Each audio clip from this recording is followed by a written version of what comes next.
بسم اللہ الرحمن الرحیم. شروع اللہ کا نام لے کر جو بڑا مہربان اور نہایت رحم کرنے والا ہے. ہم آپ کو اپنے YouTube channel hidden info official میں خوش آمدید کہتے ہیں اور امید کرتے ہیں کہ آپ سب خیریت سے ہوں گے. حدیث شریف کا مفہوم ہے کہ آپ صلی اللہ علیہ وآلہ وسلم نے فرمایا، جب تم میں سے کوئی کھانا کھا رہا ہو اور اس کا لقمہ گر جائے تو شک ڈالنے والی چیز کو اس سے الگ کر کے اسے کھا لے اور شیطان کے لیے نہ چھوڑے. ایک اور حدیث کا مفہوم ہے کہ آپ صلی اللہ علیہ وآلہ وسلم نے فرمایا کہ غیبت زنا سے بھی سخت ہے. زنا توبہ سے معاف ہو جاتا ہے، لیکن غیبت جب تک وہ شخص معاف نہ کرے جس کی غیبت کی گئی ہے معاف نہیں ہو سکتی. ایک اور حدیث شریف ہے کہ آپ صلی اللہ علیہ وآلہ وسلم نے فرمایا کہ ہر نشہ آور چیز خمر ہے اور ہر نشہ والی چیز حرام ہے.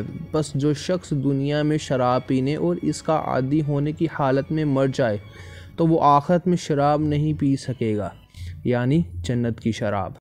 Thanks for watching. Like, share and subscribe to my channel and also press the bell icon for latest